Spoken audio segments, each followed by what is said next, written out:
We're going to learn about color and value. You probably already know what a color is.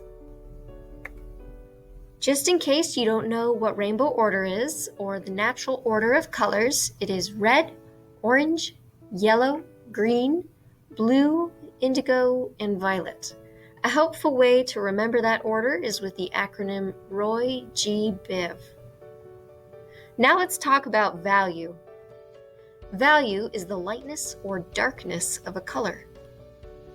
When you take any color and add white to it, you create a tint. If you add gray to a color, it creates a tone. And when you add black to a color, it creates a shade. Tints, tones, and shades are the ways you can create value with colors in your art. To learn about color and value, we're going to focus on an artist named Emily Blincoe. Emily Blincoe is a photographer. A photographer is a person who takes photos as their job. Emily takes really colorful photos of different foods, people, flowers, leaves, and anything that has lots of color. She creates her own arrangements or compositions with colorful objects, and then she takes a picture of them. A composition is the arrangement of elements within a work of art.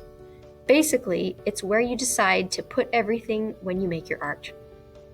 Let's look at some examples of Emily Blincoe's art. Here you have two examples of a value composition, that means light and dark, and a chromatic composition or a color composition. She's got raspberries in rainbow order here. Here she's used fruit and candies, pretzels and mushrooms,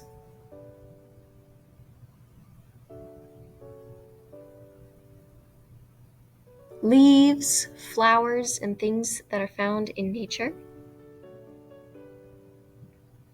For your composition, you're going to go looking around your house or your backyard, wherever you are, and you're going to look for things with different colors. And I really mean it can be anything. Some ideas for your composition are candy wrappers, trick cereal, or foods and candies with color. Maybe you have toy cars that you've collected, or Barbie and My Little Pony accessories. You could use clothes, colored socks. There's really a whole lot of different things that you could do with this. And you can mix and match too. You don't have to use all of the same thing. But basically, I want you to go and collect as many colorful things as you can. This is a collection of things that I found around the room I was in and in my purse.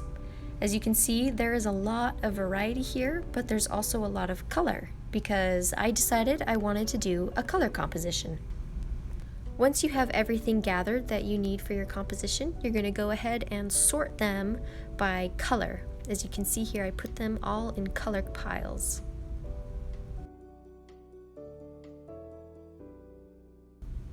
Once you have all of your objects sorted according to color, or however it is you're going to arrange them, then you're going to begin arranging them in whatever order you want them to be in. You can do rainbow order, you could do some kind of pattern.